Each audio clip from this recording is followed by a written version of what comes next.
Agora deu. Certo. Então, bom dia, pessoal.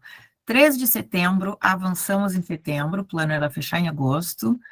Hoje a gente encerra a nossa atividade do estúdio beta perpétuo, né? Essa formação no gerúndio constante a todo instante. Hoje a gente finaliza o livro A Estrutura das Revoluções Científicas com a Maíra e com o Leonardo, correto? Então, vou passar para vocês, porque a gente já conversou bastante antes nos bastidores e a gente avançou no horário. Vai lá, Maíra e Leonardo.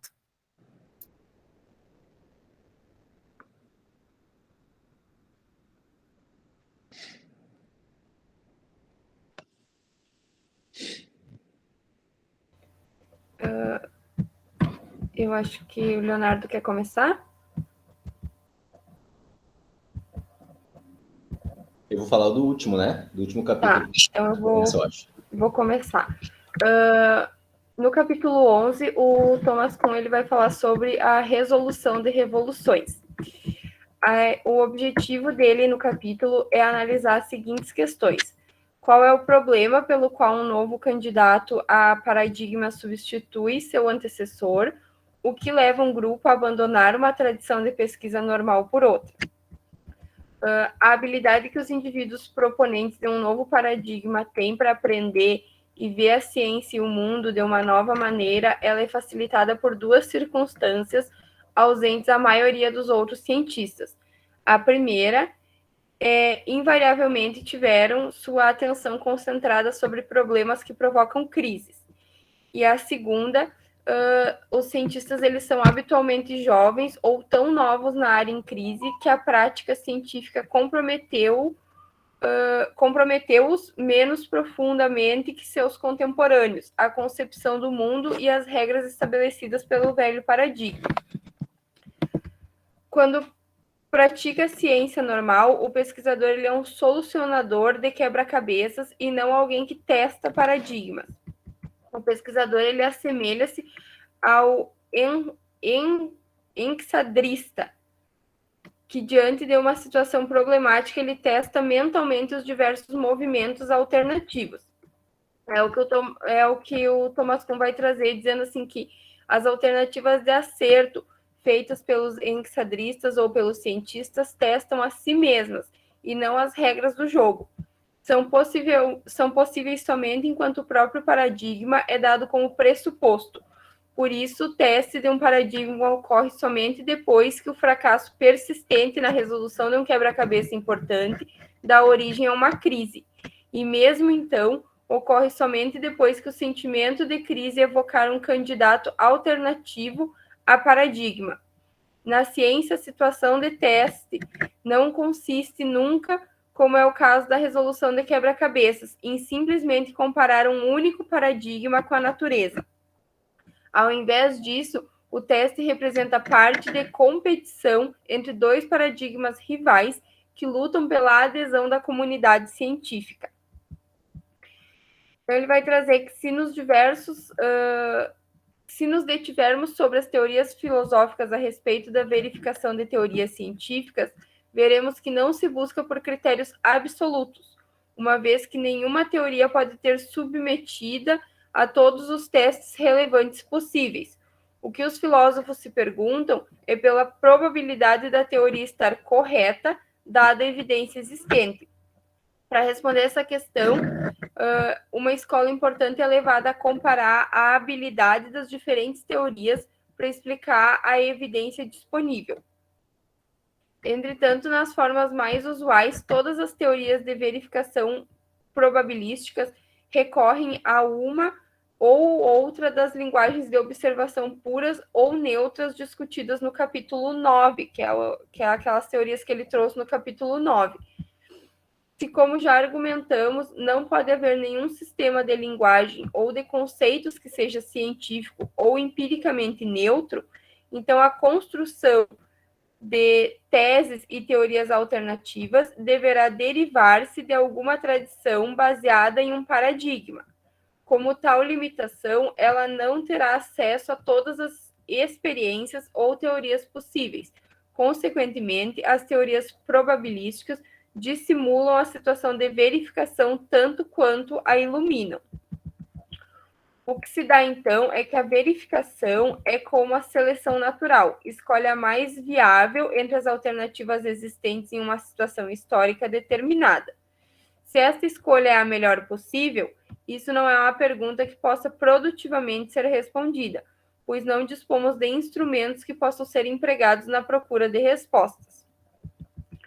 Avançando, Thomas Kuhn ele vai trazer que, com uma abordagem completamente distinta, a Carla Popper, que ele traz ali na 186, se eu não me engano, nega a existência de qualquer procedimento de verificação, ao invés disso enfatiza a importância da falsificação, isso é, do teste que, em vista de um resultado negativo, torna inevitável a rejeição de uma teoria estabelecida. O papel que Popper atribui à falsificação assemelha-se muito ao que o ensaio do Thomas Kuhn confere às experiências, que, ao invocarem crises, preparam caminho para uma nova teoria. As experiências anômalas não podem ser identificadas com experiências de falsificação. Na verdade, o Thomas Kuhn ele duvida muito que as experiências de falsificação existam. É precisamente a adequação incompleta e imperfeita entre a teoria e os dados que define, em qualquer momento, muitos dos quebra-cabeças que caracterizam a ciência normal. Se todo e qualquer fracasso na tentativa de adaptar a teoria e dados fosse motivo para a rejeição de teorias, todas as teorias deveriam ser sempre rejeitadas. É somente um fracasso grave na tentativa de adequação que justifica a rejeição de uma teoria. Isso impõe a Popper a necessidade de um critério de improbabilidade ou grau de falsificação, e o leva às mesmas dificuldades dos defensores das teorias de verificação probabilística. Thomas Kuhn afirma que tanto os verificacionistas quanto Popper erram por não perceberem que estão tentando dar uma explicação única para dois processos muito separados. Ele vai trazer, então, que uma coisa é a experiência anômala, que é importante para a ciência porque gera competidores para um paradigma existente, e outra coisa é a falsificação, que, embora ocorra, não é uma mera consequência lógica da emergência da anomalia. É um processo separado que também pode ser chamado de verificação, pois sempre exige a presença de um novo candidato a paradigma que triunfa sobre o anterior. Assim, a falsificação de um paradigma jamais ocorre sem a verificação de um substituto. Ao menos, para o historiador, tem um pouco de sentido sugerir que a verificação consiste em estabelecer o acordo do fato com a teoria. Todas as teorias historicamente significativas concordaram com os fatos, mas somente de forma relativa. Assim, não há nenhuma resposta precisa à pergunta sobre se e em que medida uma teoria individual é adequada aos fatos. Só há a possibilidade de resposta à pergunta sobre qual de duas teorias é, comparativamente à outra, mais adequada aos fatos. Mas a adequação aos fatos ela não é um critério neutro e objetivo para a escolha entre paradigmas. A questão é bem mais complexa do que isso indica. Se houvesse apenas um conjunto de problemas científicos, o mundo no qual ocupar-se deles e um único conjunto de padrões científicos para sua solução, a competição entre paradigmas poderia ser resolvida de uma forma mais ou menos rotineira. Mas, na realidade, tais condições nunca são completamente satisfeitas. Nenhuma das partes aceitará todos os pressupostos não empíricos de que o adversário necessita para defender sua posição. A competição entre paradigmas não é o tipo de batalha que possa ser resolvido por meio de provas. Assim, o Thomas Kuhn ele denominou esse fracasso no estabelecimento de critérios cabais para a comparação de paradigmas rivais de incomensurabilidade das tradições científicas normais pré- e pós-revolucionistas. Os seus princípios fatores vão ser: os proponentes de paradigma competidores discordam seguidamente quando a lista de problemas de qualquer candidato a paradigma deve resolver. Seus padrões científicos ou suas definições científicas não são os mesmos. Uma teoria do movimento deve explicar a causa das forças de atração ou simplesmente indicá-las e descrever o comportamento que provocam. A primeira alternativa para responder essa pergunta que é proposta, seria o padrão para a ciência e embasou as primeiras rejeições da dinâmica de Newton em favor das teorias de Aristóteles e Descartes. No entanto, uma vez aceita a teoria de Newton, a fim com a segunda alternativa, ela baniu a explicação das causas das preocupações da ciência, que voltou mais tarde com a teoria geral da relatividade. Em segundo lugar, o novo paradigma redefine e reutiliza muitos dos mesmos termos, conceitos e experiências do antigo paradigma, que é o que o Thomas Kuhn chama de um mal-entendido entre as duas escolas competidoras. O que anteriormente a Einstein se entendia por espaço era algo necessariamente plano, homogêneo, isotrópico e não afetado pela presença da matéria. Para levar a cabo a transição ao universo de Einstein, toda a teia conceitual cujos fios são o espaço, o tempo, a matéria, a força, teve que ser alterada e novamente rearticulada em termos de conjunto de natureza. O que acusaram Copérnico de louco por proclamar que a Terra se movia não estavam nem completamente certos, nem completamente errados a partir dessa visão.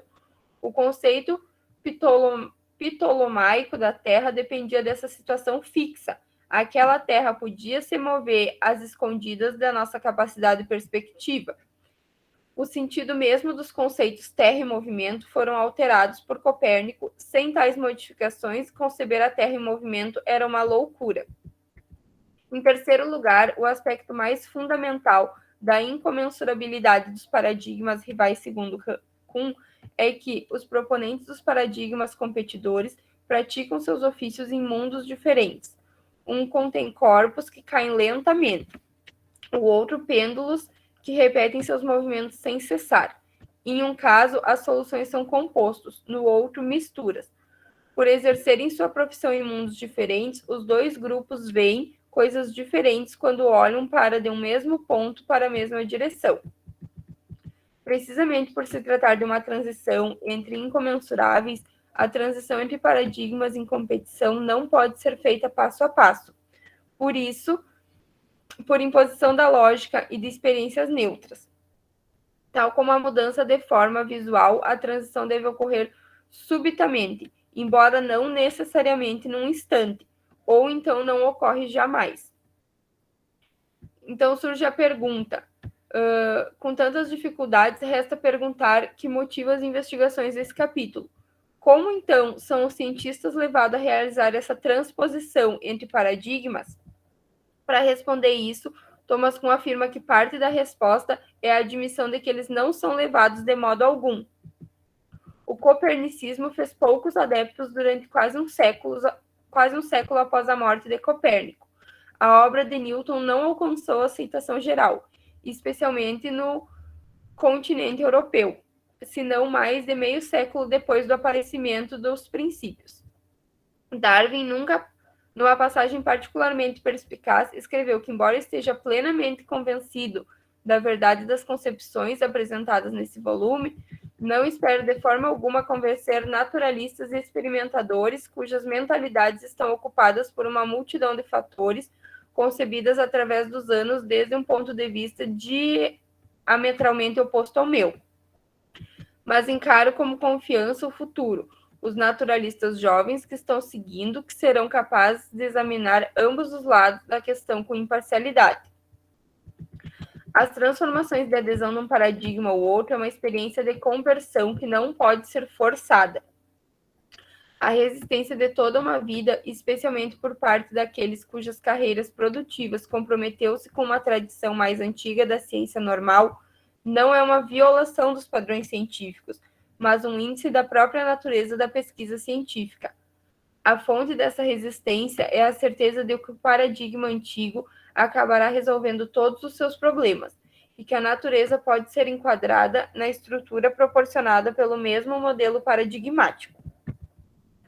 Contudo, Thomas Kuhn ele vai defender que afirmar que a resistência é inevitável e legítima e que a mudança de paradigma não pode ser justificada através de provas não é afirmar que não existem argumentos relevantes ou que os cientistas não podem ser persuadidos a mudar de ideia.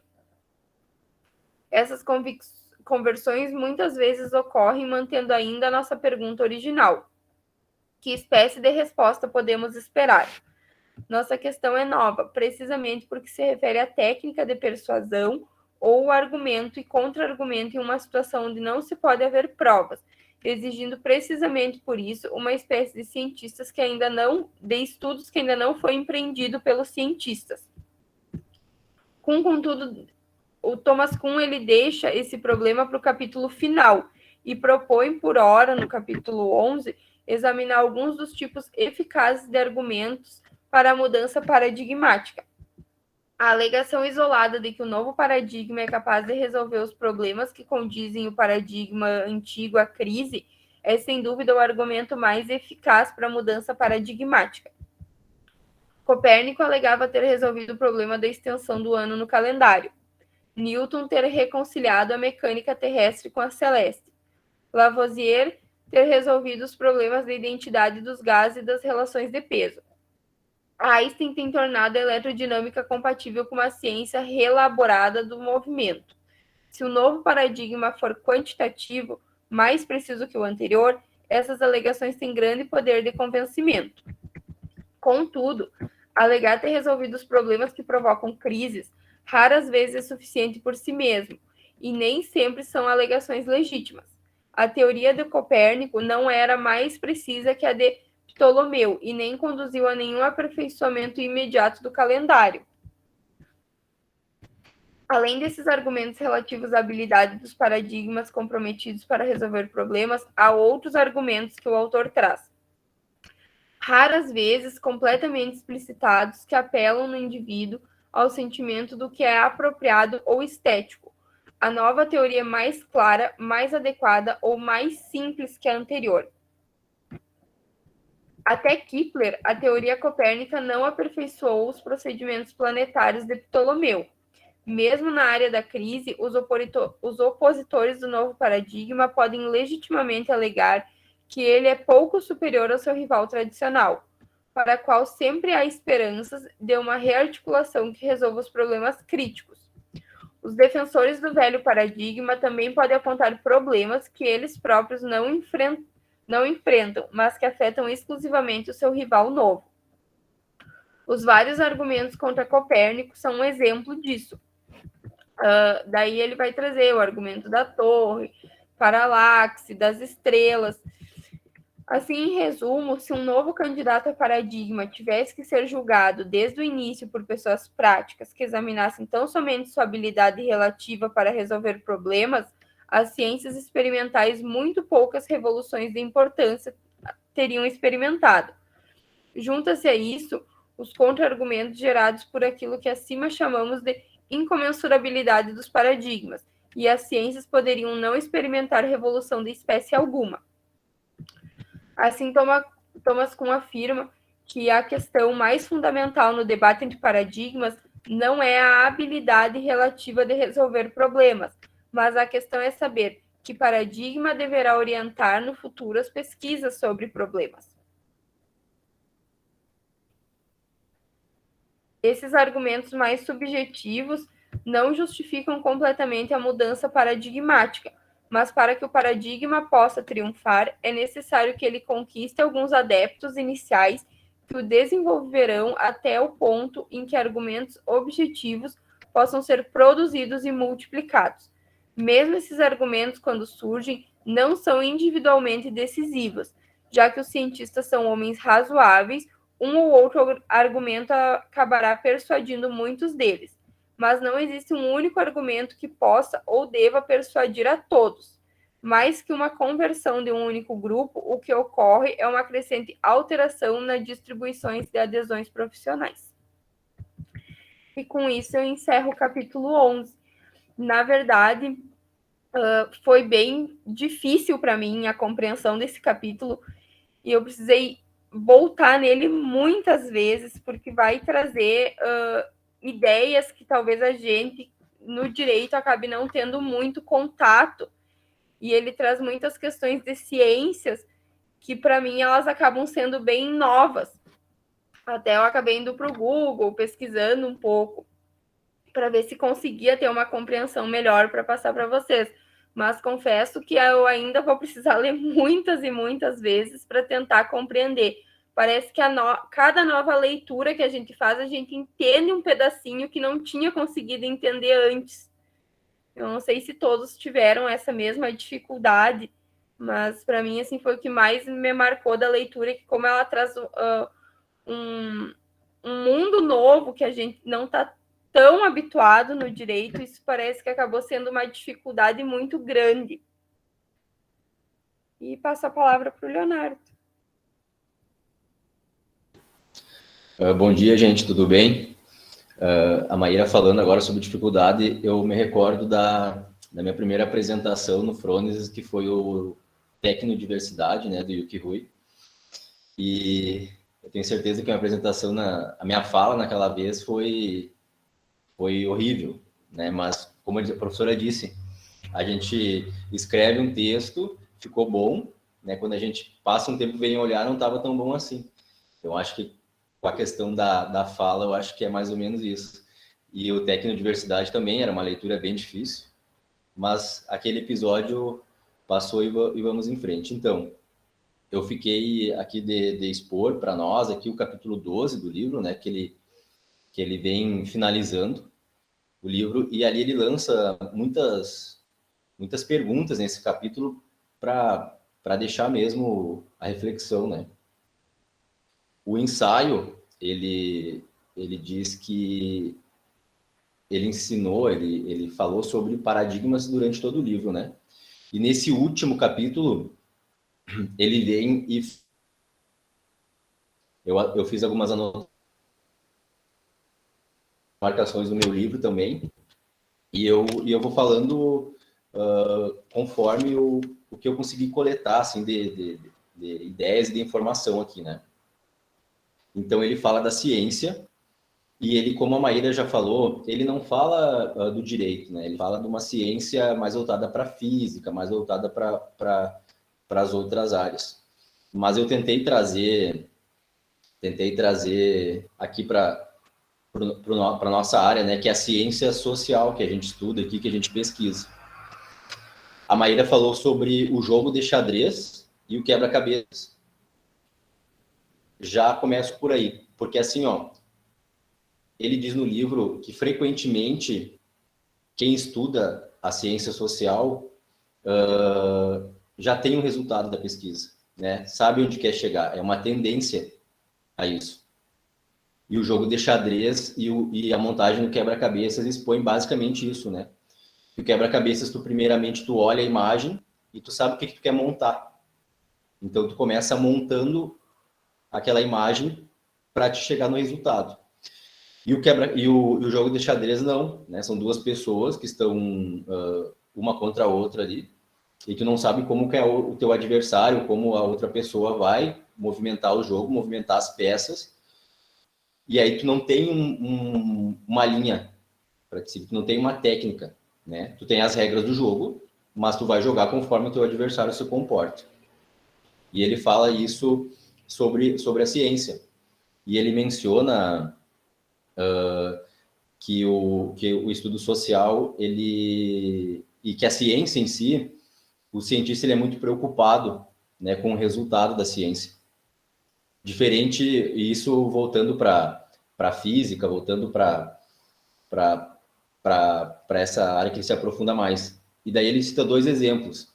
Ele cita como exemplo o poeta e o teólogo, né, que eles desenvolvem o trabalho deles e eles estão preocupados com o resultado da pesquisa ou com o resultado do trabalho, mas eles não estão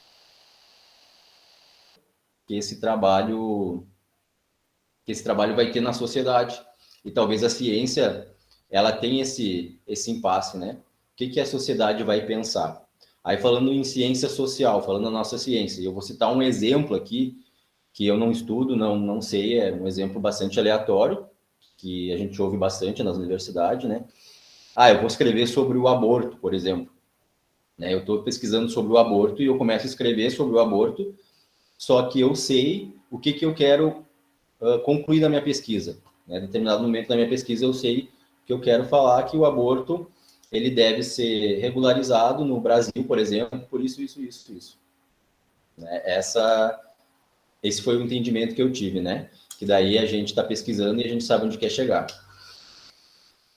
No resultado da nossa pesquisa, né? E segunda-feira, a professora Henriette, ela conversou conosco, né? Numa oficina aqui do Frônesis. E eu até, antes de começar aqui, eu chamei a professora Angela e perguntei qual texto que ela tinha comentado que levou, se eu não me recordo, são 6 ou 9 anos para ela escrever, que primeiramente ela apresentou, né? E depois que ela foi redigir o artigo completo, tal. Talvez aí seja uma pesquisa de fato, né? Uma pesquisa bem mais profunda. Mas enfim, é uma reflexão minha sobre o que eu li nesse capítulo. E ele cita Leonardo da Vinci, né? Que, se eu sou da física, ou se eu sou das ciências humanas, eu devo permanecer na minha área, não devo, né, andar por outras escolas, andar por outra área. Foi coisas que o Leonardo da Vinci não fez, ele andava por todas as áreas para desenvolver o trabalho dele, né? E também voltando à iniciação científica, nós falávamos alguns encontros atrás sobre a JAI, né, da Universidade Federal. E daí surgiu a dúvida, mas e a questão de referência? Né? Vai ter referência? E daí isso eu estou falando como que eu faço ciência. Porque em determinado momento ele diz assim, que você perde muito tempo querendo conceituar a ciência. Né? Na verdade, a ciência, se não se desgastasse tanto querendo conceituar a ciência, e sim fizesse a pesquisa, fizesse ciência, né, de fato, dentro das normas, né, dentro dos padrões, né, mas se não fizer, a forma que tu pesquisa não é ciência, né, a forma que ele pesquisa não é ciência. Daí eu volto para já que eu estava falando. Aí, num GT que, inclusive, estava eu e a Maíra junto, né, era uma lauda, folha, e tinha lá 3 ou 5 referências, né, e o professor dizia, não, mas tinha que ter mais referência. Não, mas a minha pesquisa não me permitiu ter tantas referências, né? Eu pesquisei. Não, mas daí não é pesquisa, não é ciência. Eu acho que daí se desgasta muito, né? Se ele tivesse falado nesse momento sobre o texto, o teu texto, né, tá carente disso, podia estar. Mas enfim, eu estou falando bastante aleatório sobre o que eu entendi do capítulo, né? Não tô com algumas pontas soltas ainda. E aí a gente falou, mas não tem, nessa JAI dessa edição deste ano, não tem no template lugar para referência. Né? Daí a professora Angela disse, não, tudo bem, mas é que quem participa da JAI é de todas as áreas. Né? E pode ser que a pessoa que faz arte, ela vai fazer a iniciação científica dela e talvez ela não tenha alguma referência, talvez ela está começando. Né? E talvez a ciência pura ela esteja aí, né? Não sei, no início, né? Que depois parece que a gente vai se moldando. Por exemplo, esse livro que a professora, esse livro do Thomas Kuhn, a professora deu inúmeros outros livros, né, que a gente pode ler para complementar o que a gente leu aqui. Eu até tenho esses livros anotados e eu vou colocar no grupo ali do WhatsApp depois. Mas, enfim, aí ele traz essa definição sobre ciência, né, ele traz essa crítica sobre o comportamento da ciência, sobre a perda de tempo em conceituar ciência e não fazer ciência. E até tem um momento que ele fala dos economistas. Deixa eu achar aqui que eu grifei aqui no meu livro. Eu vou achar agora.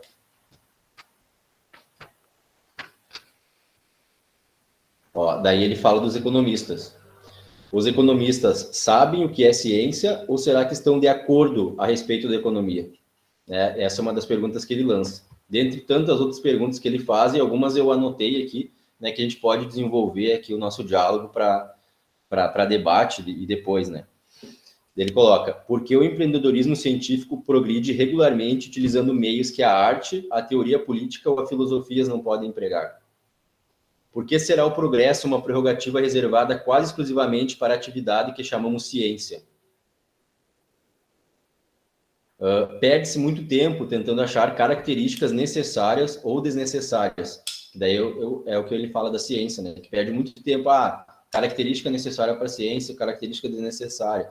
Daí ele frisa que tem um desgaste muito grande nesse sentido, né, de conceituar a ciência.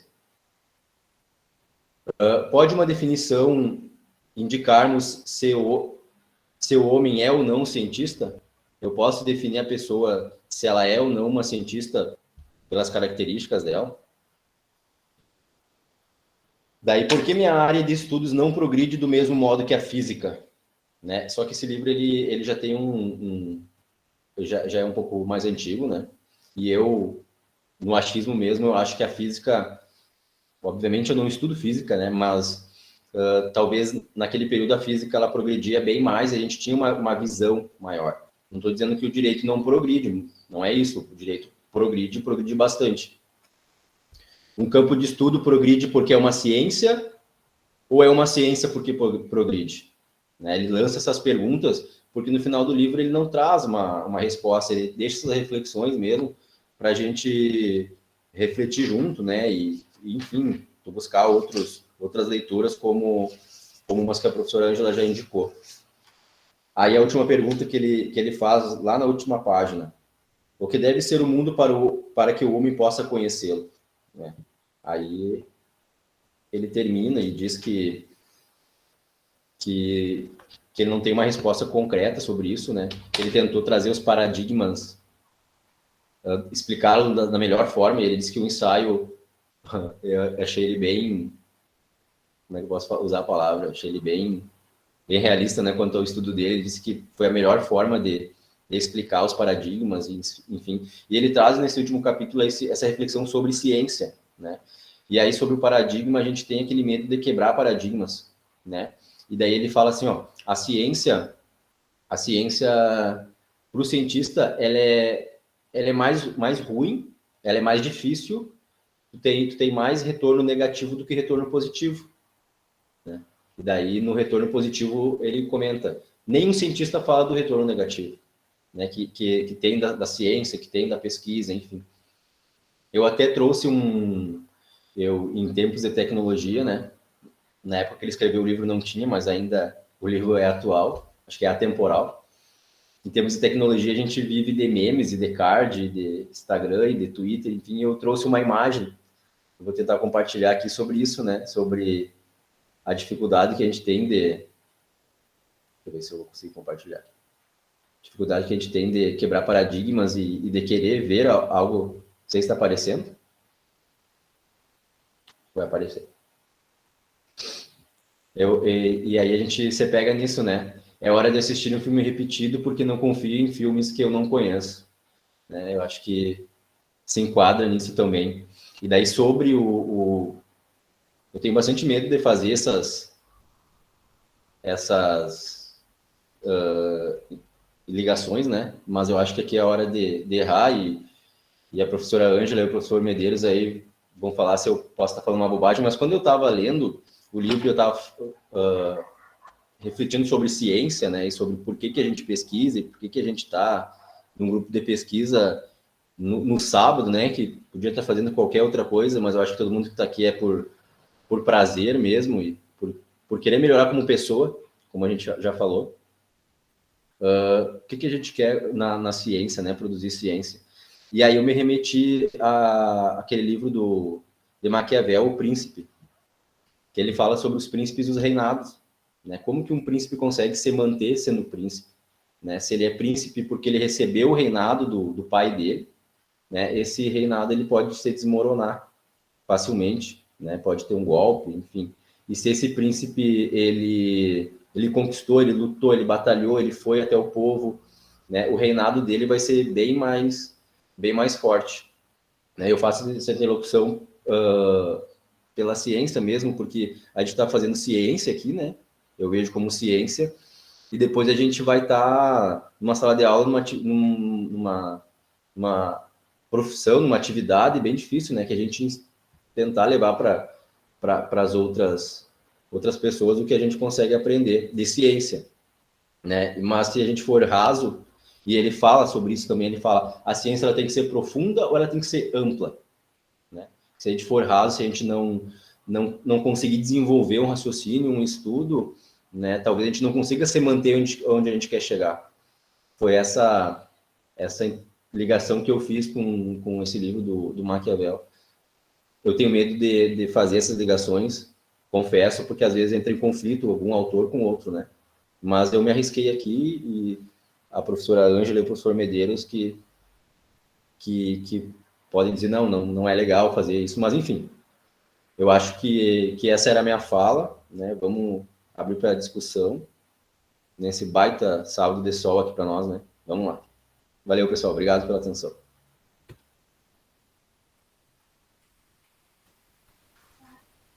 Joia. Muito obrigada, Maíra e Leonardo. A gente encerra, então, a exposição dos capítulos e agora abre para a gente poder discutir, né, sobre esses últimos capítulos, sobre a obra toda e sobre a atividade aqui em si. Quem quer começar?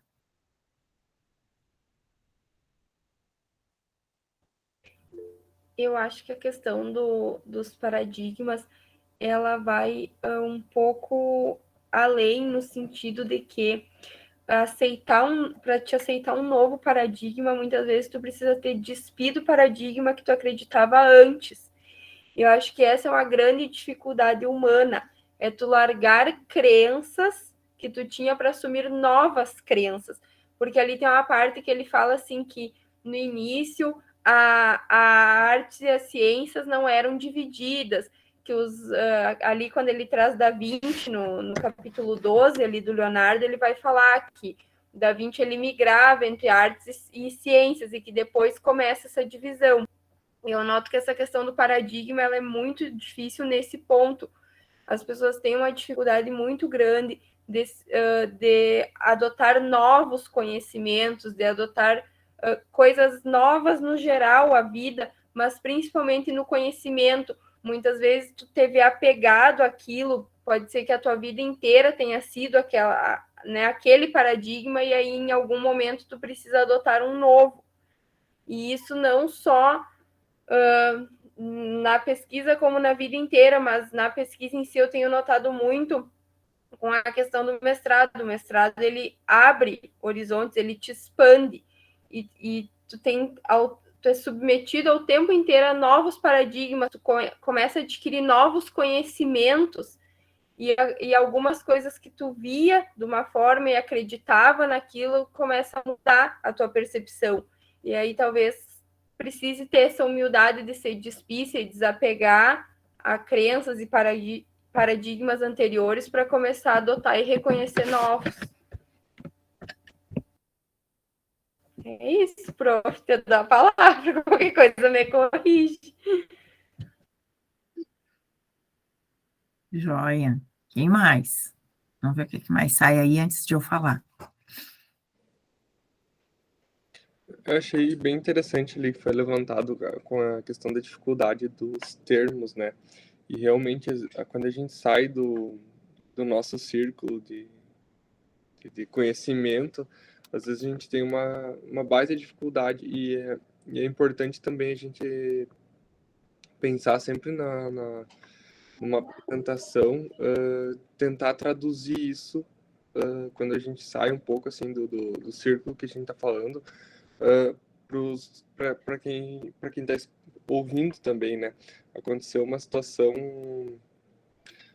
que foi uma área muito técnica de tecnologia. A gente estava falando sobre questão de direito e tecnologia, e tinha algumas pessoas que não estavam, sabe? Depois vieram conversar sobre, tipo, tá, tinha uns termos ali que dificultaram um pouquinho o entendimento, né? Então, a gente vê como a gente não... Também tem que ter essa questão. Da mesma forma como, eventualmente, a gente não sabe de alguma outra coisa e acaba caindo nessa situação, né? Eu acho que é isso, só parabenizar pelas apresentações, foram muito boas. Silvana. Bom dia, gente.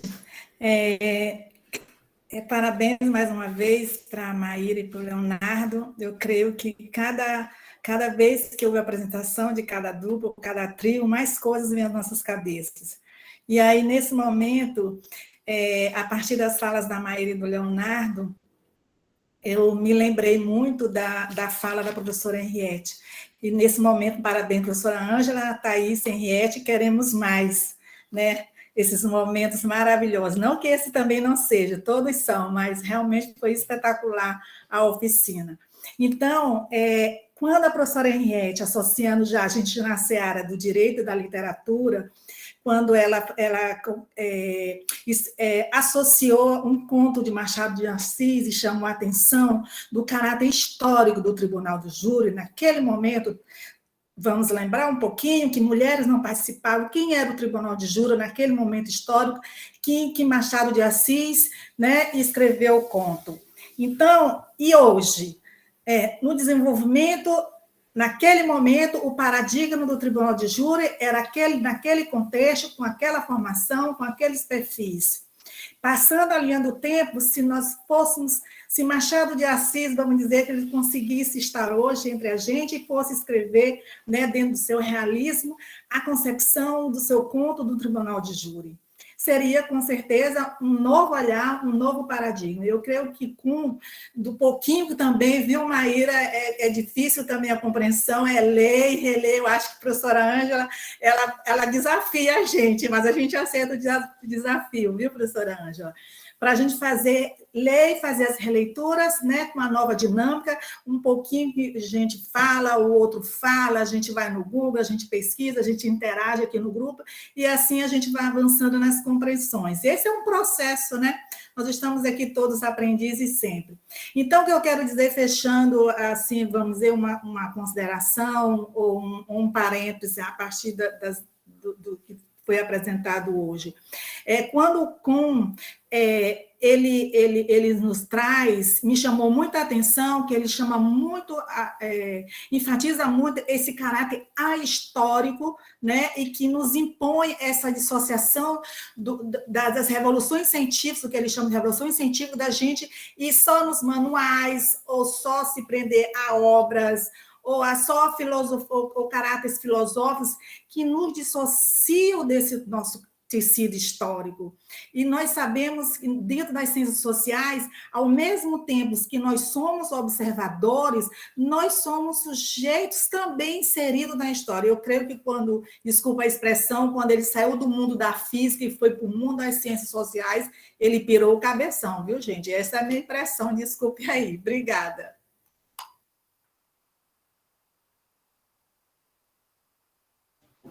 Obrigada, Silvana. Mais alguém? Vamos conversando e aí vocês vão falando também.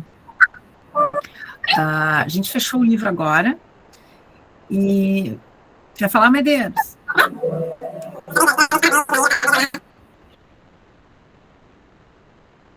Não tá falando assim que nem o Pato Donald, está muito acelerado, em velocidade 4. Será que houve? Vamos ver. Tenta agora. Isso. Deu. Tava acelerado, né? Tava bem acelerado. A internet dele tá muito boa. Então, acelerou. Olha só. Esse texto é um texto da história da ciência, né? É um texto denso mesmo. Diga, Medeiros, vamos ver se agora tu tá acelerado. Agora é normal. Tinha tomado muito café, era isso? Não, o meu Meet me prega essas peças de vez em quando. Já me pegou, inclusive, na PUC de Goiás, eu tive que sair também. Eu não sei, alguma configuração aqui eu tenho. Primeiramente, parabéns, Maíra, parabéns, Leonardo, parabéns, Leonardo, pela escolha do texto. É um texto bem denso, né? E que, como Silvana disse, provoca a gente a fazer conexões. E enquanto a Maíra falava, o Leonardo falava, eu fui mexendo aqui e fui buscar algo que todo mundo aqui. E eu não sei até que ponto, Ângela, quem pode estar viajando sou eu, Leonardo, se até que ponto a gente não está fazendo ciência como uma reprodutibilidade técnica, sem a devida profundidade, sem o devido pensar. Né? E eu acho que quando o Thomas Kuhn traz o Da Vinci, ele não traz por acaso. Né? pela profundidade que o Da Vinci pensava, pela amplitude que o Da Vinci pensava. Então, eu acho que vocês colocaram bem, a gente tem que se despir desses paradigmas que nos vestem, mas até que ponto nós estamos dispostos a fazer isso, né? Porque é como que um casulo, a gente está muito bem protegido, né? E o casulo nos deixa ali bem quietinho, então sair da zona do conforto às vezes parece não ser bom, mas parece ser necessário, e nesse parece a gente termina nem fazendo uma coisa e nem outra. E aí eu lembrei do texto do Walter Benjamin, né? E aí a ponte, a responsabilidade é totalmente minha de fazer. Não, eu acho que a gente está fazendo ciência hoje, principalmente no campo jurídico, muito como reprodutibilidade técnica, né? E sem a devida, depois eu coloquei aqui no chat, será que a ciência não perdeu a sua aura, né? No sentido benjaminiano do termo mesmo. Eu acho que a gente tem que parar, pensar, e aí concordo com a Silvana, trazer aquilo que a Henriette falou na segunda-feira, né? Quanto é difícil maturar um texto, maturar uma ideia, com a Thaís, a questão do método, quanto é necessário pensar com mais calma, com mais cautela. A gente está falando de um livro que é lido em todas as áreas, que é o do Thomas Kuhn. Mas por quê? Porque ele mexeu com todo mundo, né? Fez todo mundo sair da sua zona de conforto. Eu acho que é necessário sim, Angela. Mas era somente isso, e parabenizar os meninos. Joia.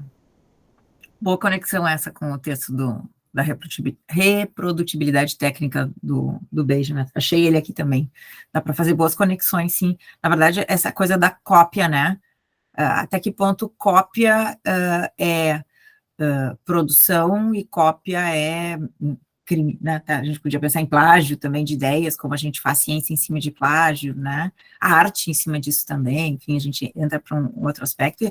É um tema, lá em Platão vai falar, né? A questão da cópia, do duplo, né? Tem como essas tem várias interconexões e o objetivo é a gente ir amarrando e construindo um caminho, né? Então, esse texto é um texto lá da história da ciência, né, que a gente tenta, é um texto de embate do Thomas Kuhn, depois com o Popper, né, o Kuhn se preocupando com fatores muito mais externos, o Popper com fatores internos. Até esse livro do Popper era um que eu queria trabalhar aqui, mas aí a gente acaba abrindo muito, deixa eu ver, ele estava por aqui, que é aquela contra o método, né, do Popper. Não é do Popper, desculpa. Do anarquista metodológico. Me fugiu o nome, daqui a pouco eu lembro. Ai, Jesus. Do Feyerabend. Paul Feyerabend, né? Que vai justamente falar de uma perspectiva ametódica para a ciência, né? Então, vejam que, só para a gente não se perder aqui, né? Porque senão a gente começa a divagar muito. A gente está falando aqui de um texto que põe em pauta o fazer ciência, o pensar cientificamente, né, e as engrenagens da ciência. Como é que surge um paradigma e se sobrepõe a outro, né? Talvez seja interessante a gente parar aqui, só para a gente uniformizar, né, ver se está todo mundo de acordo. Entender paradigma como visão de mundo, tá? Como a lente que, num determinado momento histórico, nos organiza, tá?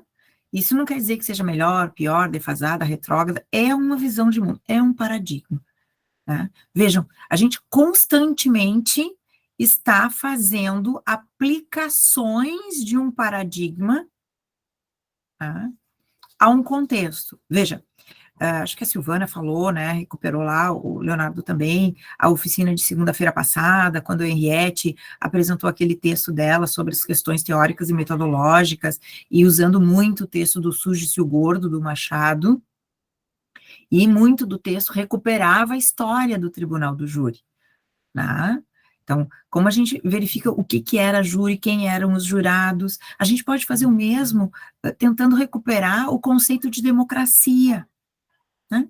Democracia em Atenas, o que era, quem podia, né? O conceito de cidadania, quem eram os cidadãos ao longo da história, Tá? Veja que a gente olha hoje para trás e vê, óbvio que o conceito de democracia é esse que hoje está, e a gente não tem acordo sobre o conceito de democracia hoje, né?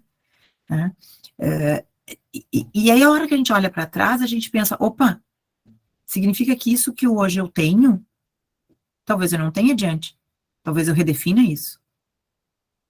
Quem são os sujeitos de direito hoje? No passado eram só homens maiores, né? Depois, mulheres passaram a ser sujeitos de direito.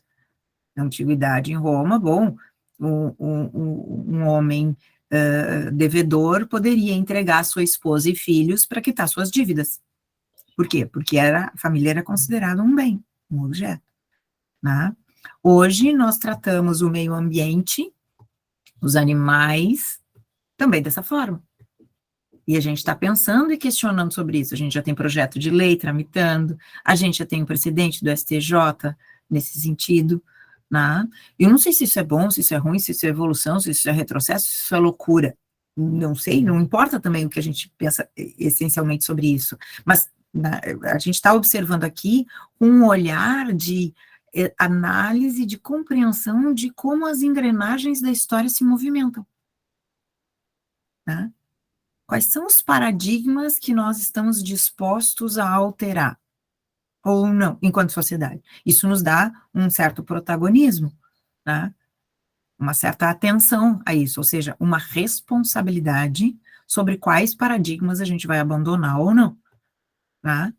Bom, nós chegamos à construção de um modelo, de um paradigma de Estado. Tá? Nós saímos de um modelo de Estado absolutista, passamos para um modelo de Estado liberal, depois de um social, welfare state, né, construímos um Estado democrático de direito, sempre com um DNA liberal, na essência, né, essencialmente, né, chegamos ao modelo de Estado democrático de direito, e qual sucederá? Ele pode ser substituído por outro, se a gente assim entender, antes de construí-lo, né? A gente pode questionar se ele está efetivamente concretizado ou não, né? Se 30 anos já está muito velho, 30 e poucos, né? Que ele nasce com a Constituição de 88. Então, é um Estado socioambiental, ou a gente pode ter uma figura de um Estado técnico autoritário, né? Um algoritarismo, um Estado algoritário, vai saber, né? A gente pode caminhar para isso, se assim a gente convencionar e fizer um pacto social. E tudo bem, ele é legítimo, se a sociedade, se assim concordar. Já tivemos momentos assim na história, e se a sociedade assim concordar, bom, até que chega um momento que ela rompe de novo. Ou seja, percebe como esses movimentos históricos acontecem? A gente agora já pulou lá para a história, né? Bom, e aí a gente quer compreender cientificamente esses fenômenos, né, para poder construir respostas possíveis para os problemas que se apresentam. E aí a gente, claro, a gente começa a trazer isso para o nosso locus, né? Isso é um tema da verdade, né? É um tema da verdade.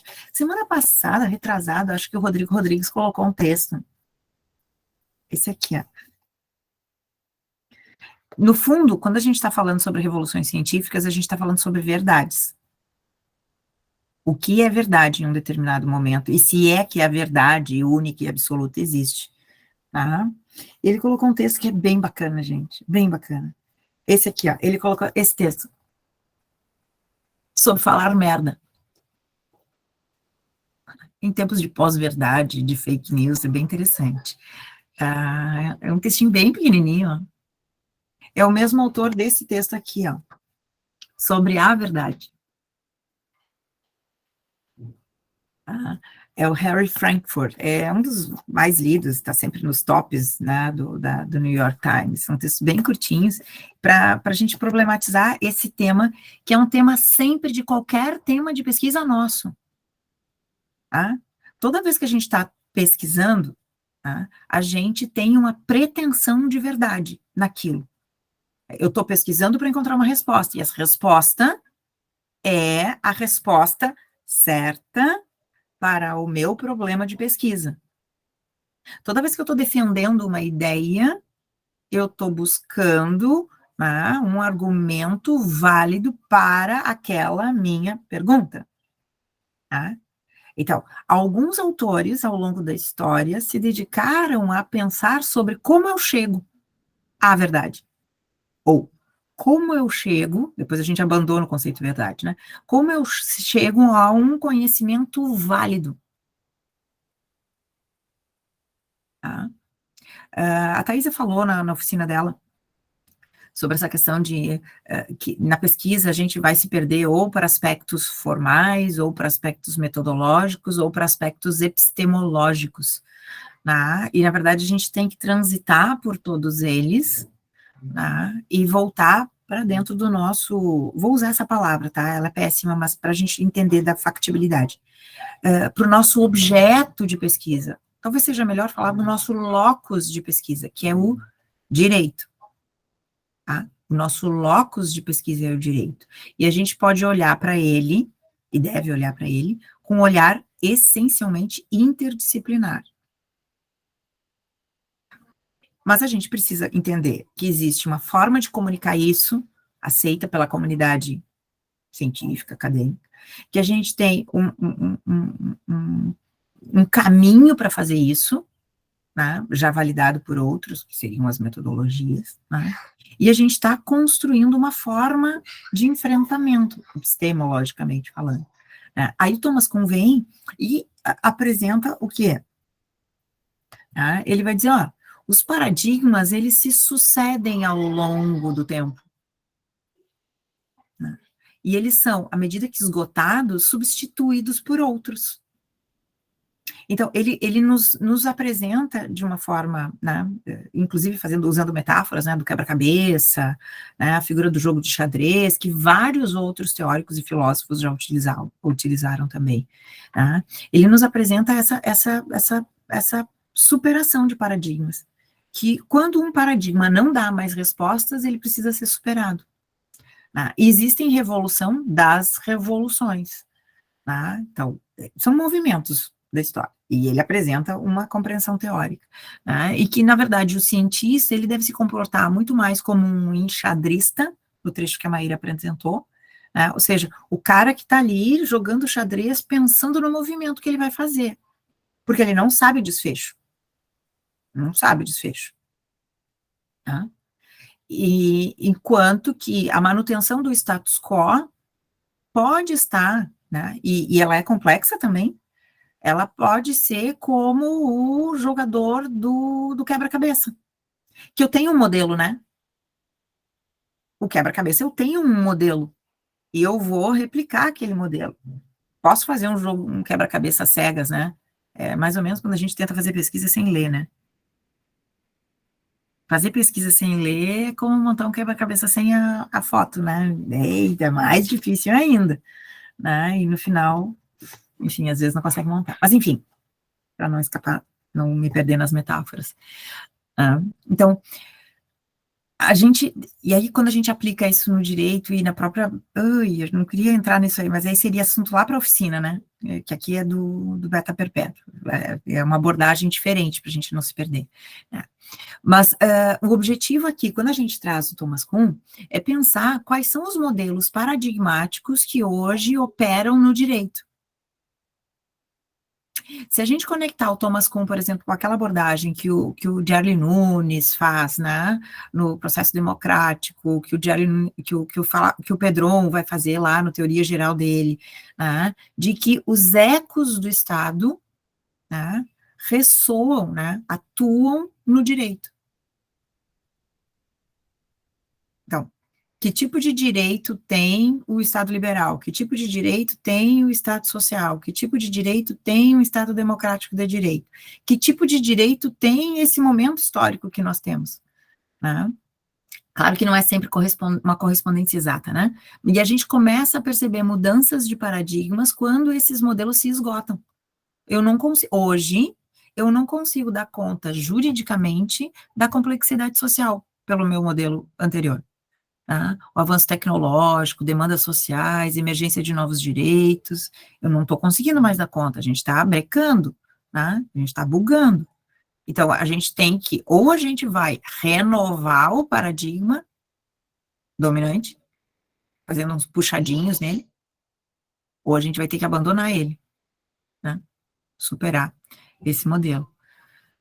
Essa é uma questão. Então, acho que o texto aqui, o que ele se aplica para nós, né? A gente poderia fazer uma abordagem super sofisticada dele, entender ele por ele mesmo, e aí falar com Popper, e falar com o Feyerabend, mas esse não é o nosso objeto de pesquisa. A gente não quer entender isso, tá? Quer dizer, entender, a gente não quer pesquisar sobre isso, certo? A gente não está pesquisando sobre isso. A gente está conhecendo disso para tentar ver como isso eu aplico dentro do direito. Olha, se a gente tem uma estrutura comum nas revoluções científicas, tá? Como que isso opera dentro do fenômeno jurídico, pelo olhar do Thomas Kuhn?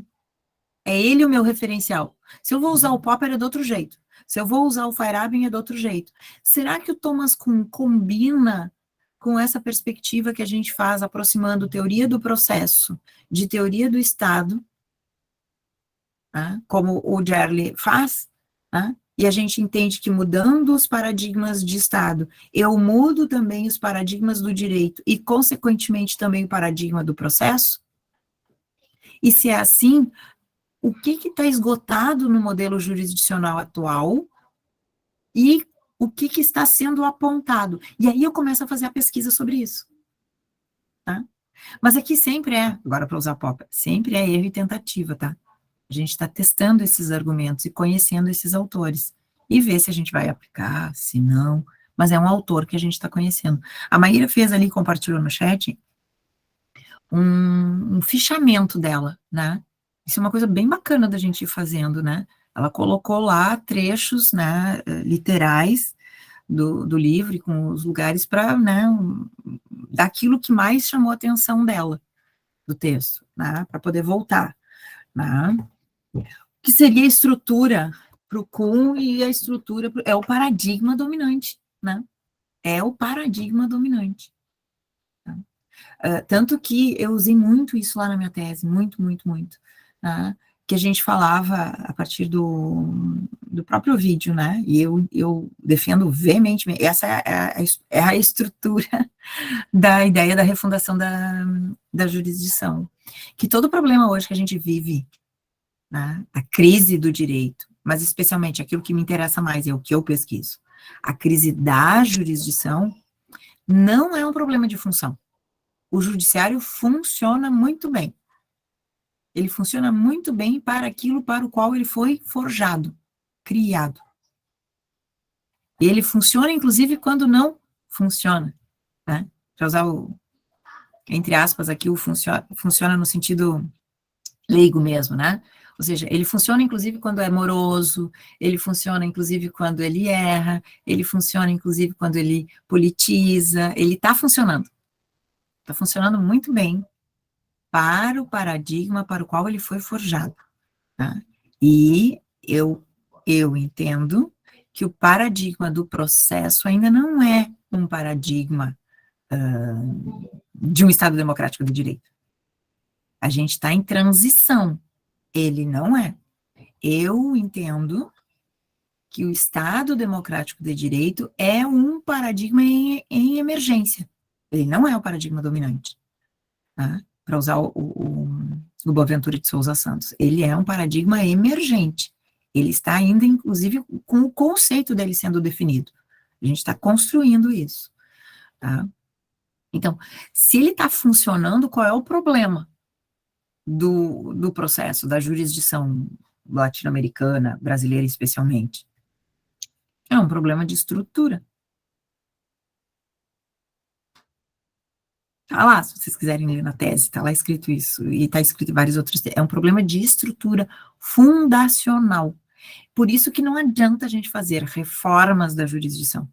Por isso que não adianta utilizar de tecnologia, tá? Não tem como utilizar de tecnologia para melhorar uma estrutura que já está desgastada pelos seus compromissos históricos e ideológicos com o modelo de um Estado liberal. E aí o que a gente vai ter hoje, né, é um processo deficitário, sob o ponto de vista da estrutura. E a gente não precisa de efetivamente de uma revolução científica. Na minha leitura, a revolução científica é aquilo que há muito tempo eu venho falando, que é a refundação da jurisdição. Refundar as estruturas paradigmáticas da jurisdição.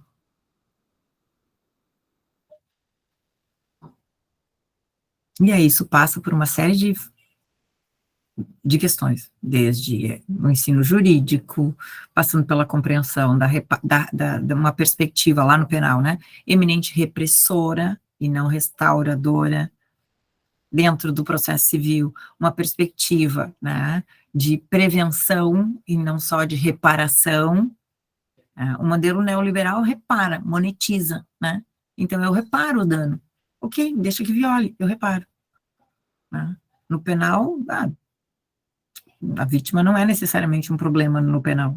O problema é o agressor, então eu reprimo, né?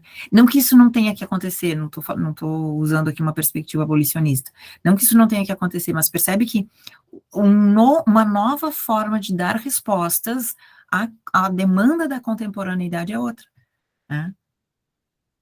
Não mais essa que a gente vem empregando, exclusivamente, pelo menos, não. E um novo paradigma, bom, está em construção, ainda. Não é assim, ó, em 10 anos, em uma década, né? Quanto tempo faz que eu escrevi isso? 2008. Não é uma década, talvez não seja nem num século, né? As revoluções científicas. E também não sei se a gente está certo, a gente está fazendo uma leitura que parece coerente, né? Parece plausível.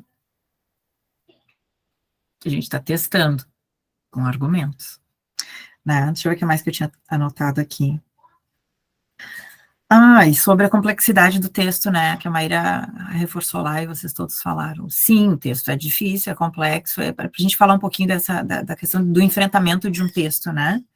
O fato de o texto parecer difícil para a gente não necessariamente tem que ser um obstáculo para a gente ler ele, tá, gente?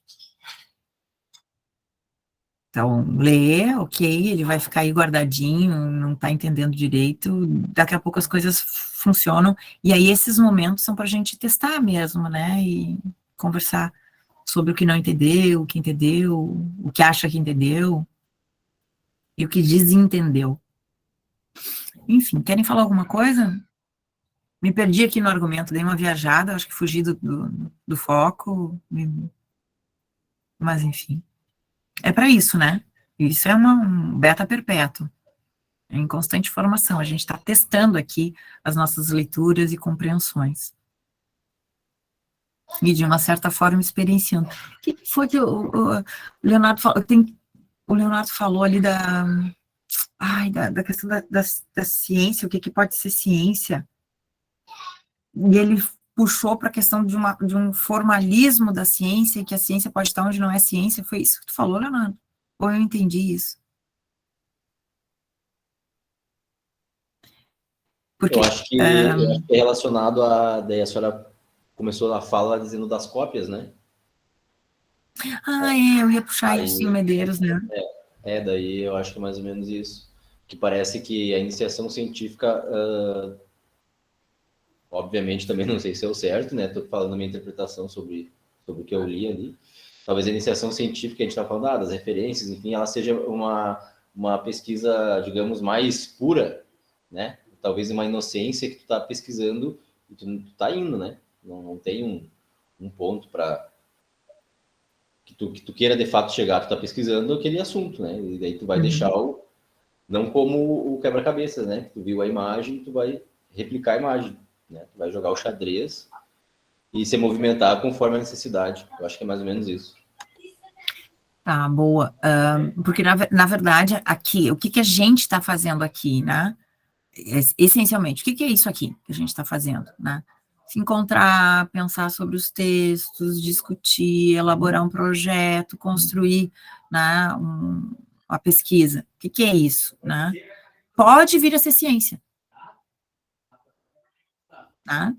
Claro que nem tudo que a gente faz é científico, né? Mas o que a gente está fazendo é um exercício de atividade científica. É uma preparação para isso. Então, é erro, é tentativa, é acerto, mas a gente tem que se preparar, né? A gente tem que ir se preparando. Então, a iniciação científica, o que é a iniciação científica, né? Quando a gente está lá no início do curso, pega um tema, é óbvio que a gente não está inovando, né?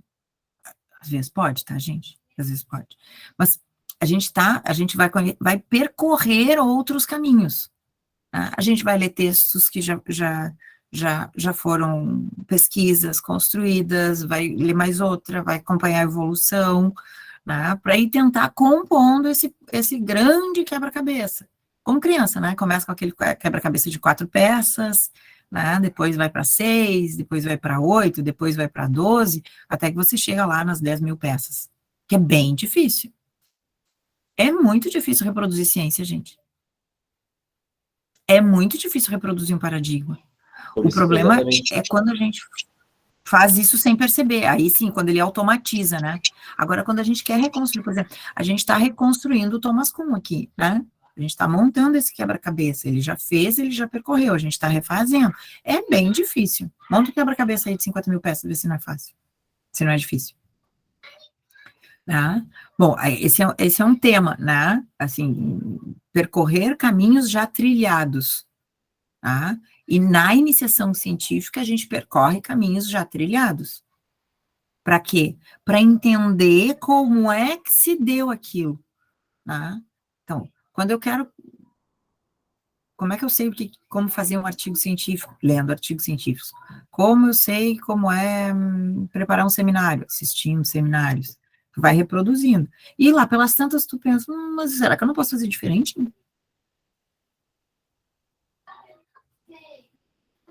O visual law, o que é também, né? A gente tem toda uma forma de fazer uma petição inicial. E como é que a gente aprende? Não tem normas da BNT para petição inicial, né? Não, tem lá os requisitos, os elementos que tem que ter. Mas aí a gente acabou fazendo uma forma para a petição inicial. Bota lá no cabeçalho, excelentíssimo senhor doutor, a qualificação, assim, formata, com recuo. Lá pelas tantas alguém faz diferente. E começa a chamar atenção, né? Aí começa a estudar o impacto da fonte na compreensão do leitor. Lá pelas tantas alguém pensou, mas será que eu não posso fazer isso com folha plastificada, com imagens, gráficos, carry code? Não é proibido, né? E aí vai construindo inovações ali, né? Enfim, mas essa tarefa de reprodução, ela é importante. Ela é bem importante. E não raro, na cópia tem produção. É que, na verdade, o texto dele fala pouco em ciência social, né? Ele fala mais da física, né? E ele traz essa quebra de paradigmas. Em outra oportunidade, a senhora mesmo comentou, não me recordo o nome da mulher que descobriu o raio-x, que inventou o raio-x, né? Imagina, ela era mulher, né? Ela teve que passar por todas as quebras de paradigmas, né? Para conseguir. Mas, no primeiro momento, ela teve a rejeição.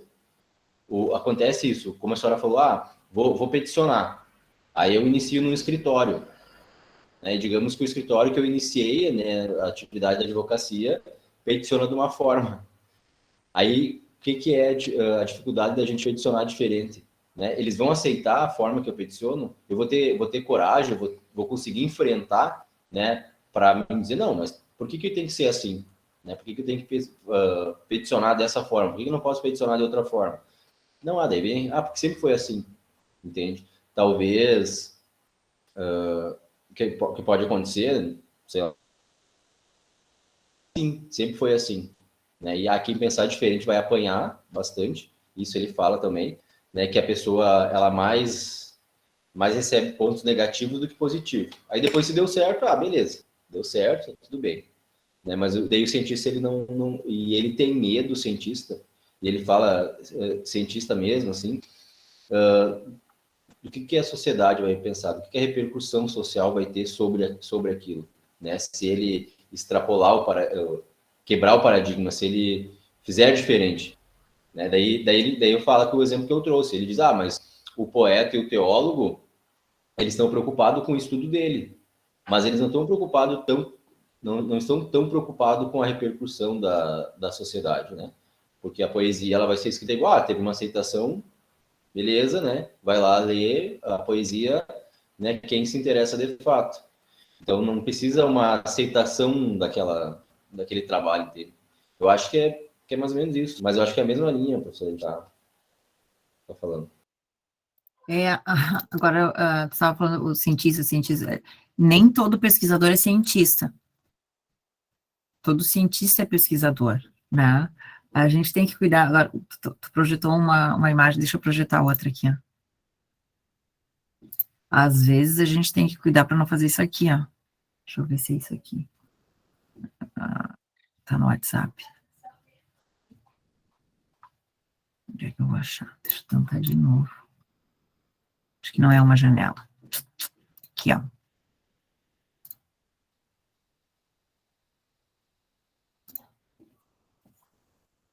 Será que não vai aparecer? Ai, que pena que não aparece. Tentar de novo. Peraí, fazer mais uma tentativa. Agora deu. Ok.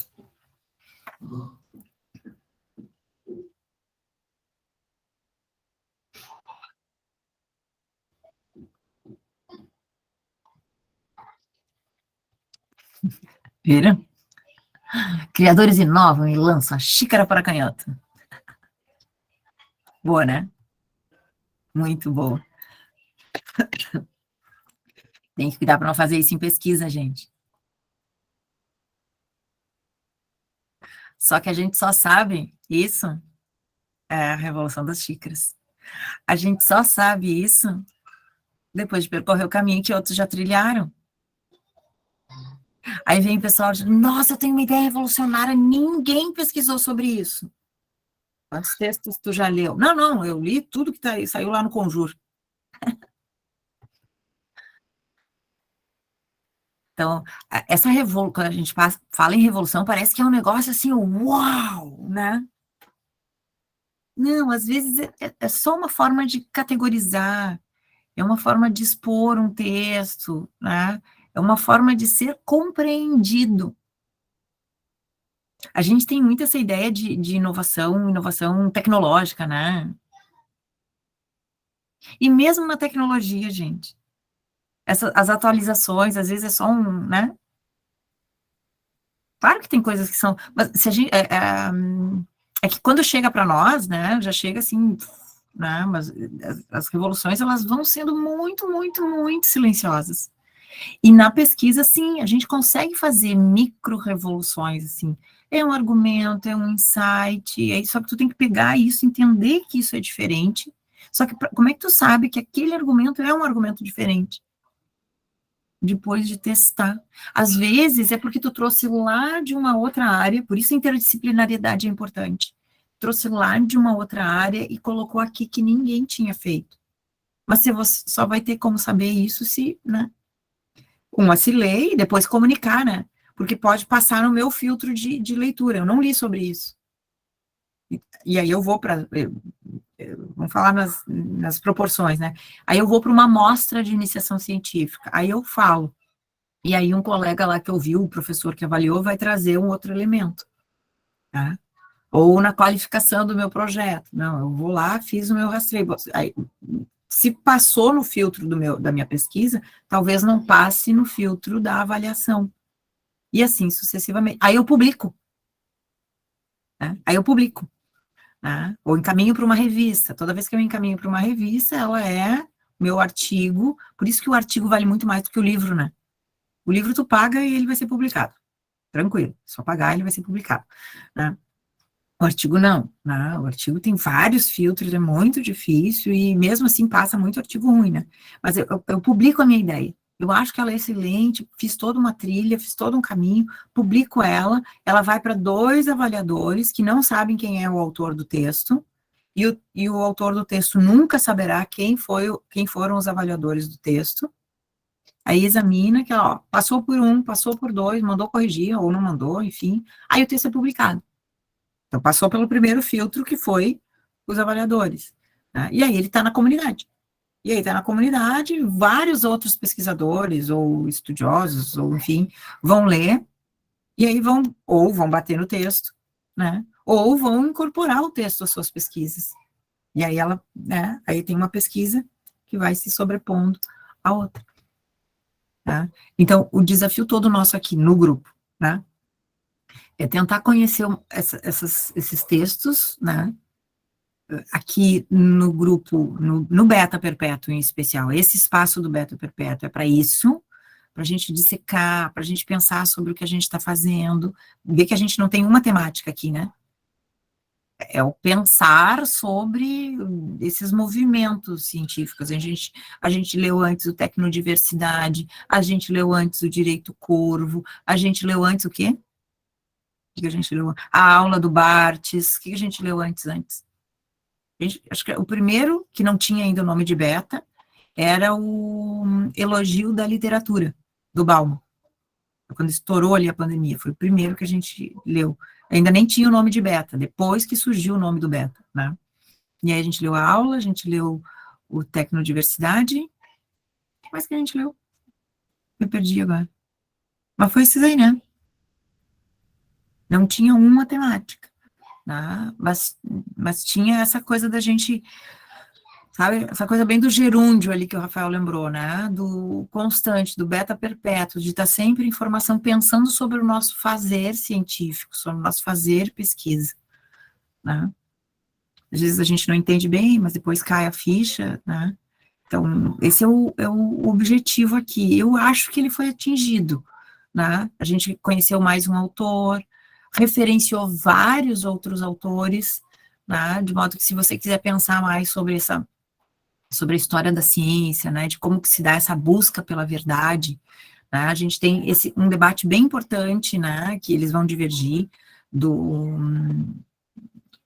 Thomas Kuhn com o Popper, né, que vai divergir em detalhes, né, até o Feyerabend, que vai meio que radicalizar, porque ele vai dizer que não tem um método, ele é o cara do anarquismo metodológico, né, mas ele também vai dizer que não dá para fazer pesquisa de qualquer jeito, então não é um anarquista tão anarquista. Eu acho que ele quer levar ao extremo, né, a discussão do anarquismo metodológico, mas para romper, né, com, às vezes, a cegueira do paradigma dominante. Às vezes a gente não consegue visualizar o paradigma dominante. Né? E ver como isso a gente aplica nas discussões. Olha só, a gente aplica isso tudo nas questões ligadas a direito dos animais, a gente aplica isso tudo nas questões ligadas a feminismos, né? Quais são os paradigmas que ainda nos dominam, mesmo quando a gente trata, né, de questões tão exponenciais, tão expoentes, tão tendência como feminismo, né? Ou racismo, né? Ou evolução, né, e inovação tecnológica no processo. Né? Quais são os pontos cegos, né? Até essa expressão foi uma expressão bem bacana que o Pablo Ritzel usou na dissertação dele, quando ele defendeu, né, a questão, quais são os pontos cegos, né, no direito dos desastres, ou seja, onde é que está o paradigma dominante ali que a gente não está enxergando, que a gente está achando que está inovando, quando na verdade está reproduzindo.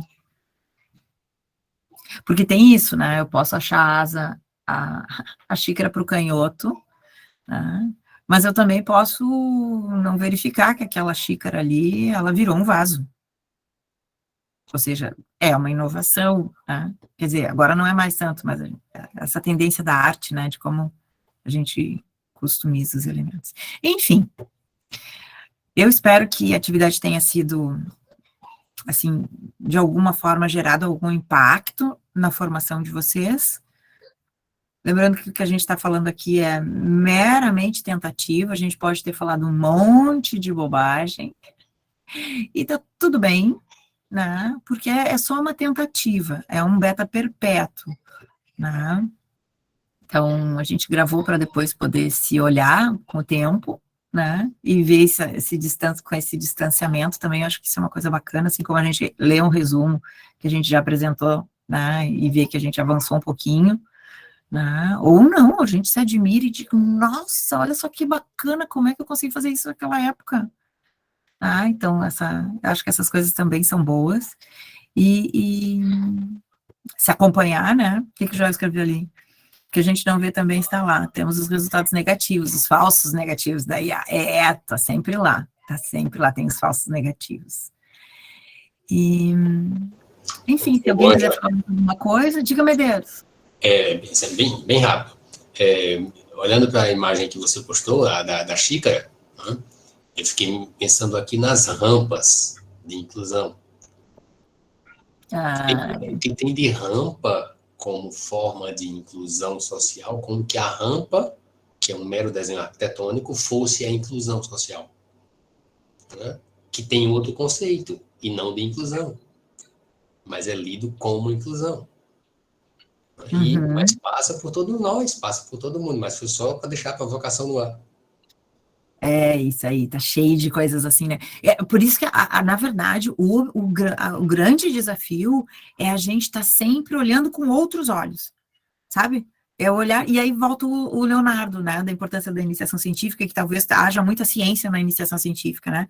Que é o olhar ingênuo, né? O olhar de quem nunca viu, tá? O olhar de quem nunca viu é um negócio assustador, porque a pessoa pergunta sobre coisas que nunca ninguém tinha perguntado. Né? E, às vezes, quando a gente está se colocando pela primeira vez na pesquisa, por isso que tem que jogar, tem que perguntar, é beta perpétuo sempre, gente. Vai ter gente que vai zoar, vai dizer, óbvio, né? Claro, o paradigma dominante sempre vai zoar, né? É mais fácil, é óbvio, né? Mas, enfim, claro que a gente vai falar um monte de bobagem, né? Mas, eu espero que vocês tenham entendido o que eu estou dizendo. Ou seja, olhar com os olhos, assim, sabe, da interrogação, do novo, da inquietação, os olhos do estranhamento, né? Para a gente tentar fazer algumas pequeníssimas contribuições, né, para que isso possa soar de alguma forma para as nossas compreensões, tá? Espero que tenha ajudado vocês aí, que agora a gente vai pensar numa outra obra para a gente fazer isso aqui. O Rafael caiu, voltou. A gente vai pensar numa outra obra para fazer o beta, né? E aí, que é esse espaço, porque daí a gente nominando cada reunião, cada momento de reunião, a gente sabe para que elas servem, né? Eu acho que fica bacana, né? E aceito sugestões. A surpresa que eu tinha dito que a gente está planejando é essa, então, né? De fazer esse encontro para a gente se digladiar, né, sobre as teses, não as nossas, daí fica mais fácil, né, não é uma ideia minha, a gente vai trabalhar com a ideia de um outro pesquisador, né, com a réplica, a tréplica, enfim, de outros pesquisadores ali. A ideia da gente fazer esse embate teórico, né, e de quebra a gente já conhece um tema mais profundo que a gente está discutindo aqui também, que é essa ideia do direito como uma ficção, do direito como uma narrativa, né, que é uma parte, né, do direito e literatura. E isso faz com que, ontem a Camila me perguntava, mas qual é a especialidade? Eu posso fazer isso lá no ecofeminismo? Porque daí isso nos forma para que a gente possa escolher palcos para discutir essas questões. Tá? Eu posso fazer isso lá na discussão sobre teoria da decisão, eu posso fazer isso nas discussões sobre o ecofeminismo, e aí eu vou estudar aquela temática dura, né, mais dogmática, mas eu vou tentar olhar com outros olhos essas inúmeras reflexões, desde o tributário, passando pelo processo, passando por família, passando por reformas do tribunal do júri, né? Aí a gente pode ler todo o sistema jurídico a partir dessa compreensão do direito como narrativa, do direito como relato, do direito como uma ficção, porque no final, talvez, Calvo tenha razão, nada no direito é extraficcional, está tudo dentro da ficção. Certo, gente? Passamos um pouquinho. Bom almoço aí para vocês. Bom sábado. Diga, Dani. Professora, a senhora tem uns 2 minutinhos para mim, para conversar sobre o resumo. Não sei se a senhora conseguiu dar uma olhadinha. Não consegui olhar. Ontem passei em reunião direto com os orientandos o dia inteiro. Tá bem. Então, depois, quando a senhora puder... Eu olho e te falo ou tu quer conversar comigo mesmo assim? Não, eu acho que a senhora teria que dar uma olhadinha primeiro para... Tá, eu vou olhar daí. Eu olho agora de tarde e aí a gente conversa, tá bom? Tá bom, obrigada. Feito então, gente. Beijos. Segunda reunião. E segunda, é verdade, segunda a gente tem reunião daí. Só para lembrar. Tá? Acho que vai ser bem bacana. Ela vai falar bastante sobre direito à literatura, aquele texto do Antônio Machado, né? E aí eu acho que fechou a Thaisa lá no primeiro dia, Não é Antônio Cândido, com o não? olhar do direito. Oi? Não é Antônio Cândido, não? Sim, Antônio Cândido. O que eu falei? Antônio Machado. Ai, Jesus, misturei o Machado. Eu tô muito cansada, gente, tô muito cansada, exausta. Então, o primeiro dia da oficina, né, a gente teve um olhar do direito, uma pesquisadora formada em direito. No segundo dia, então, Henriette, né, que tem uma formação lá da psicanálise, da literatura e do direito, é um híbrido, né, a Henriette está no direito, na literatura e na psicanálise. E na segunda-feira, então, alguém da literatura, né, ela é especialista em Orwell, né, trabalhou com discursos políticos, né, e, enfim, é alguém também que não é do direito. E aí eu acho que a gente pode fazer um fecho ali dessa oficina e pensar num desafio, tá? Eu vou lançar um desafio para vocês daí. A gente vai construir agora, a partir dessas oficinas, as nossas pesquisas, e a ideia é alinhar todas elas com a Semana da Arte Moderna, que vai ser o tema do CIDIL. Tá? E vai ter com o professor André Caran também? Sim, o André Caran aí vai ser na segunda-feira, presencial, às 14h lá no campus, tá? Vai ser só presencial. Vai ser presencial. Aí eu vou tentar, de forma bem artesanal daí, reproduzir para nós, só para nós do Frones. Aí eu não vou fazer, daí a logística fica muito ruim lá no campus daí. A gente não tem infraestrutura para fazer híbrido, tá? Mas aí eu vou lá, monto o computador ali na mesa e tal, e aí para vocês a gente faz a transmissão, para quem não puder estar no presencial, tá? Mas a atividade é presencial daí, para se quiserem divulgar, né, para os demais. A atividade é presencial às 14h no campus. E aí a gente vai poder se encontrar. Quem tiver, né? Tá, gente? É isso então. Bom Não fim de aí. Então, Fih, eu quero um presencial minuto agora, teu. mas eu tô me organizando Tá bom. pro congresso. Bom final de semana a vocês. Tchau, tchau. Bom descanso. Tchau, gente. Tchau, tchau, até mais. Tchau, tchau. Até mais, pessoal. É. Tchau.